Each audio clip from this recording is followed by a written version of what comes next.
And station, this is Houston. Are you guys ready for the event? Go ahead, we are ready. And JSCPAO, this is Mission Control Houston. Please call station for a voice check.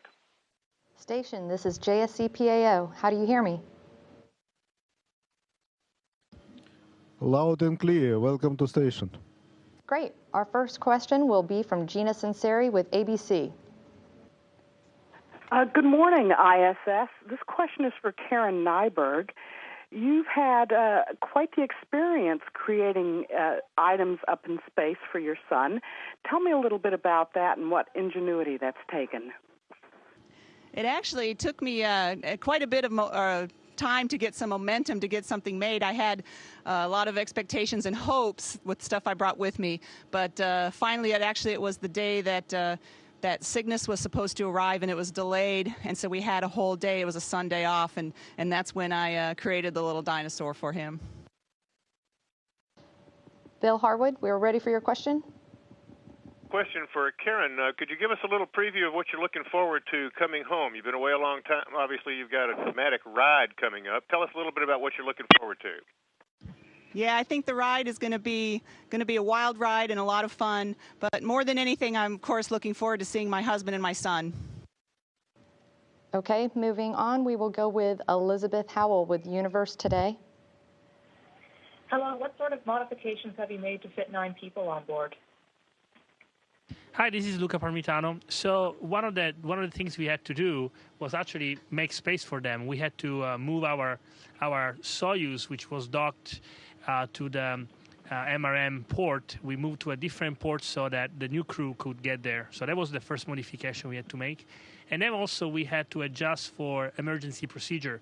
All our procedures are trained and worked out for a crew of 6. Now we are 9, and so we had to come up with a way to respond in case something happens. And the last modification, but probably the most important for everyday life, was find a space for the crew to sleep. So in the end, we decided that the old crew has seniority and would stay in the crew quarters that we had before. And the new crew was kind enough to just pick one of the modules. They're all nice, spacious, and cozy. And they each picked one, and that's where they're sleeping. Or Bill Harwood with CBS, if you have a follow-up. Yes, I do. I have a question for Sergey, if I could. Could you tell us a little bit about your spacewalk and the Olympic torch, exactly what you plan to do with it, and how important that is to Russia to show that torch up in space? Well, this is really interesting adventure, really interesting work.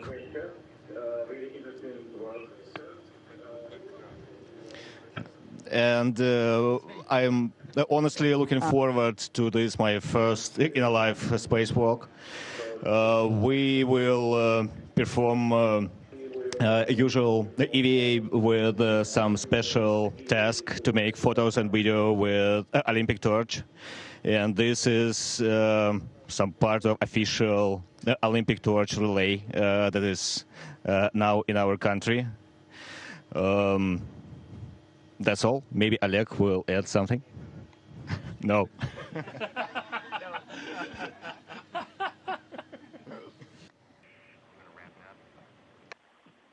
Okay, no problem.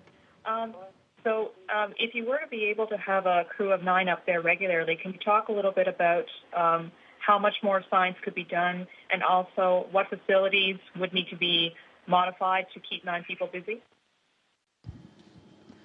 I think absolutely moving to 9 people is doable as far as the science, and it would be fantastic. You know, for a long time we had 3 crew members here, and when we moved to 6, that was a big jump. One of the things really to be concerned about, though, is our environmental control system, and CO2 production, of course, will be increased, and then our systems have to keep up with that, and also the consumables and the supplies we need. I think certainly making up the science for us to do would be very doable. I think the harder part would be getting the systems to accommodate the 9 people. Okay, thank you all. That will be all from NASA. Thank you all again. Station, this is Houston ACR. That concludes the NASA portion of the event. Please stand by for a voice check from Moscow, PAO. Здравствуйте, меня зовут Екатерина Миронова. Екатерина Mironova, TV station Russia. My question is for the 10th crew member, which is the Olympic torch that has been on the station for 24 hours already. I wonder where it spent the night and what exactly are you doing with it? As to what we are doing with the torch, I can say the torch has been delivered by the crew of Mikhail Turin. Mikhail Turin was the first person that entered the International Space Station with the torch.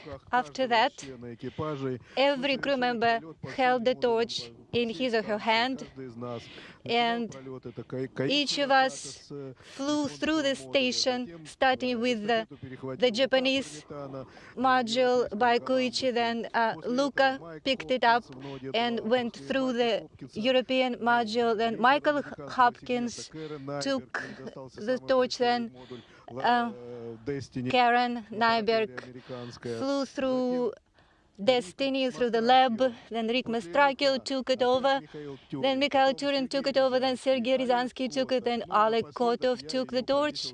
And in the end, I secured it in the Russian segment in a special place. Thank you. Right now, we have 9 crew members on board. That's a lot of people. Usually you have only 6. I'm sure if you are cozy there. Tell us about it. In fact, 9 people is not the limit of how many people the station can accommodate. We used to have 13 people here at a time when the shuttle crews were able to arrive here. Koichi remembers those days.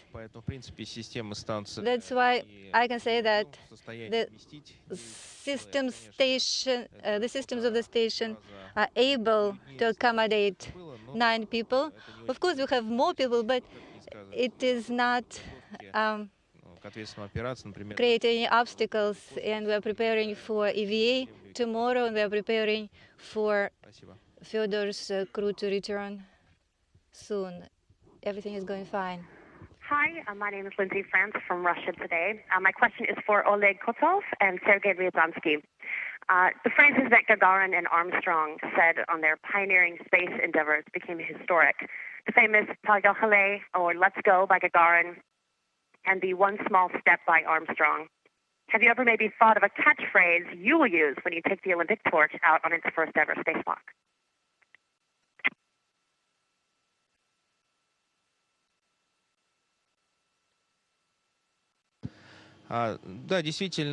Yes, in fact, if it is something important, it needs to be followed up with some kind of set of words. Probably we will just try to forward the Olympic Games, general health, and athletics activities in the whole world. We are not going to be too original. And now a question for Oleg and Sergei.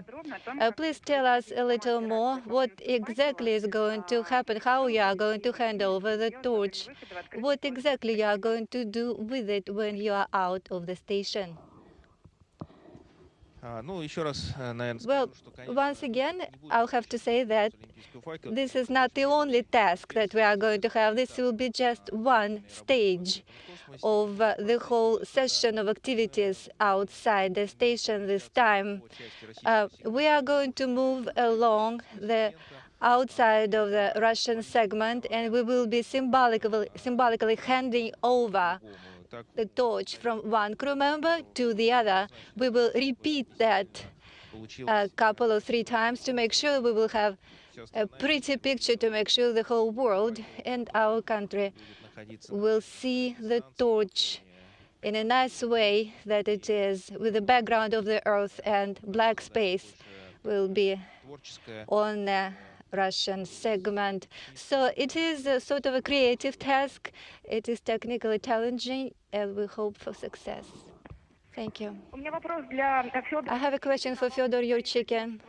On the 11th, you are supposed to return the torch back to Earth. I wonder if special ceremonies are planned on saying goodbye to the torch on ISS. Ну, конечно же, безусловно, Of course, в первую очередь, we will have something. не только с олимпийским символом, это We are not only saying bye to the Olympic torch. We've been working here for 5.5 months. безусловно, очень хочется домой. Each of us, of course, is missing home a lot. We will have some touchy moments. We will be saying farewell to our friends that are staying on the station. Oleg and Sergei will give the torch to us. This will be already the third space vehicle that the torch will be traveling on. And we will hand it over later on to the Olympic Committee. So the main thing is to perform EVA tomorrow with the EVA, and we will be there on the Russian segment handing over the torch.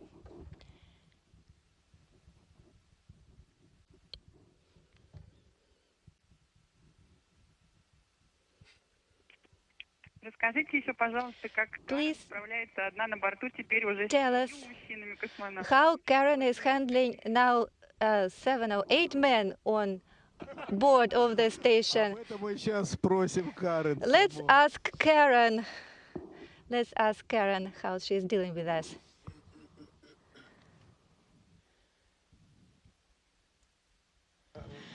These guys are like a group of brothers for me. I've been in the mechanical engineering field for most of my adult life, and in that field I'm usually among 20% or so female. So I'm accustomed to that, and these guys are all great. So it's been fantastic.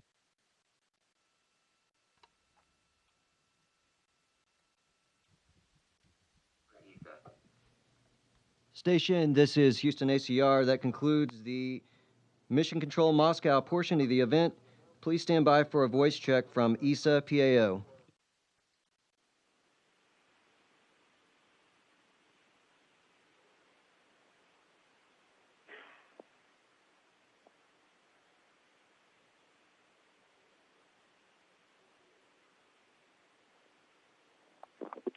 Station, this is ESA PAO. How can you hear me? Loud and clear. Welcome on board.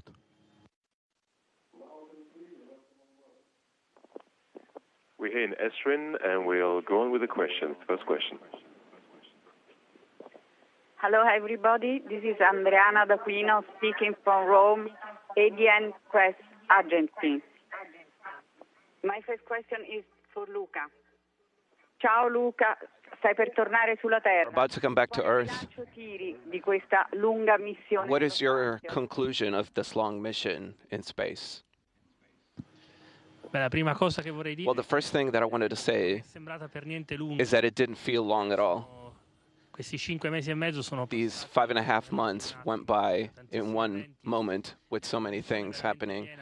A mission that was really full of specific events, and I hope of great results, starting from the first event, one of the first missions that we completed within 4 orbits, the arrival of the ATV, 2 EVAs, even though one ended pretty quickly, and then 2 more vehicles that arrived at station and were captured with the robotic arm, one the Japanese module, and then the first Cygnus module.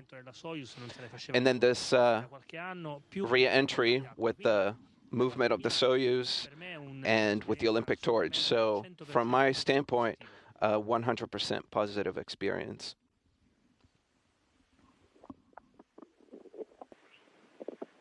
La domanda per Luca.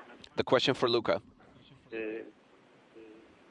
Luca, you said that you miss from up there espresso family and even pizza, and obviously everything else. But do you already have a feel for what you're going to be missing about space once you've returned?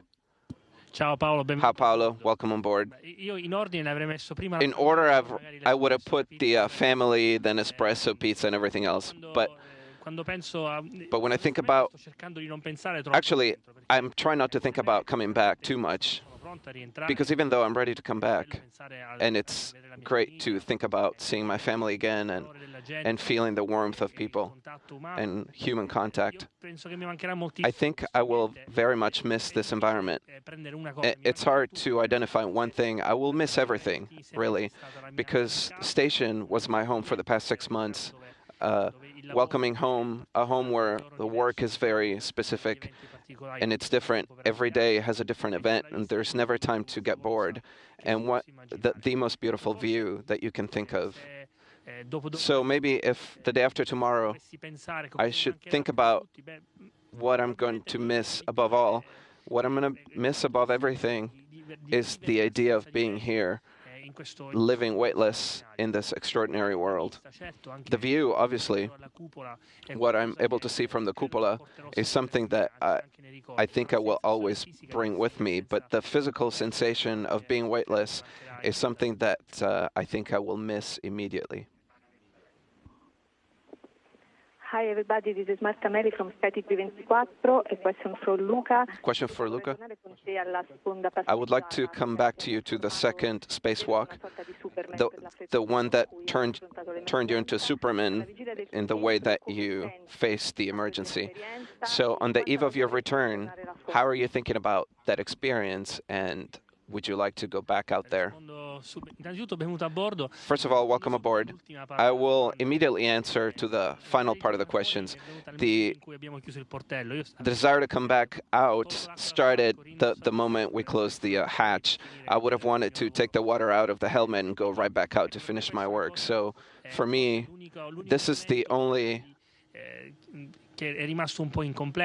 moment that is somewhat incomplete is this sensation, this feeling that I would like to be able to go back out and finish the work I started with Chris. What am I left with this experience? I always say this. When you consider an experience in its entirety, any experience builds memories. Memories that are almost always positive. So for me, that experience ended up well. So it was resolved without any following issues. So the thing that will stay with me is another moment from my career as an experimental pilot, as a fighter pilot. Times when I've had to solve problems right there in the moment, which fortunately with a little bit of luck and training and all the training that I've had before throughout my life as a pilot in the Air Force. So we were able to resolve the emergency well. So I would be ready to go back out there at any time. Giorgio Pacifici, TG2. Since 37 years, your mission was a record, an EVA. So now, the future, what is your future going to be, and what other records are you going to be setting? Ciao Giorgio. Hi Giorgio. È difficile dirlo adesso. It's hard to say now. Per troppo tempo ho vissuto pensando. For too long, I've lived thinking about what was going to happen next. So now I'm going to focus on just enjoying and living my experience day by day. So for now, my focus is on the next event, which is the return to Earth. We have a lot of procedures to follow. They're complex. Our re-entry is very complex and dynamic with very active phases. So I'm focusing on that. As far as the future goes, I think I can only talk about the immediate future. So I'm thinking about my colleague Samantha Cristoforetti, who's going to leave next year. My main task is to be able to talk with her and collaborate with her and prepare her so that she can give her best in the mission. She will do that for sure, but if I can contribute, since my experience is so fresh, it will be a pleasure to be able to work with her as a colleague and a friend.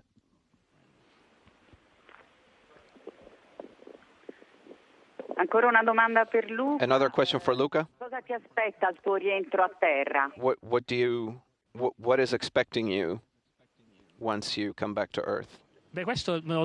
So this, you should be telling me that, because I'm up here, so I don't know what what's awaiting. So, jokes aside, once we arrive after the landing with the crew, we will be set aside to evaluate medically and scientifically what happened once we get back to Earth. I will let you know that the first images that you will see will be our recovery crew that is going to lift us up and take us away onto some couches. Now, that's not because we don't know how to walk, but to prevent any sort of effect of gravity on our organism and let the scientists to be able to work on 3 bodies that are completely not used to the gravity effect. So the first few hours are going to be about taking samples. Then Fyodor will be taken to Star City in Russia to continue the physiological studies, whereas Karen and I will be taken to the U.S. on a flight as direct as possible to Houston, where they will continue some studies for several days, some physiological studies, and then a rehab period to allow us to come back quickly in shape so that we can resume working here.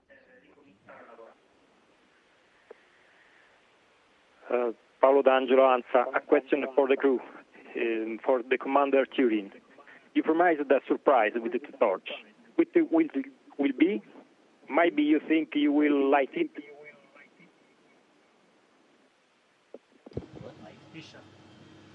Will you light the torch?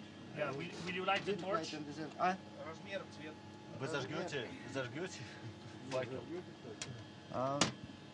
It is not planned to to ignify anything on board of the station, including Olympic torch. But there's the airlock, the human airlock. There will be the EVA, but Russia and the United States do have the airlock for people to exit and enter. But it is only the GEM which can release these satellites and devices, and we will be releasing from Kibo. And I think that this will be a mission which will be leveraging on the capability of Kibo GEM. Dr. Wakata, Ogane from NHK. Again, a question regarding your becoming a commander. As commander, we want to exert leadership in creating harmony. Can you explain to us how you want to achieve this goal and express to us your commitment and ambition of becoming commander? Mr. Ogane, thank you for your support. We have 9 members, colleagues here, but each of the astronauts have high capability, experience, and techniques, and all 9 have their strong ambition in carrying out the mission. I think that in order to exert the results as a team, we have to work together with everyone, even the people on the ground in Houston, Moscow, etc. And we have to work hard, and I have to function as commander to try to leverage all the capabilities that are available to us. Harmony is important. Communication will be vital in carrying out the mission. Again, Kaneko of NVS, representing country. Probably Olympic athletes and astronauts are similar, and you are at this time bringing up Olympic torches. So, would you like to give a few words to Olympic athletes? そうですね。オリンピックの代表選手の皆さんの活躍を期待したいと思います。やはりオリンピックも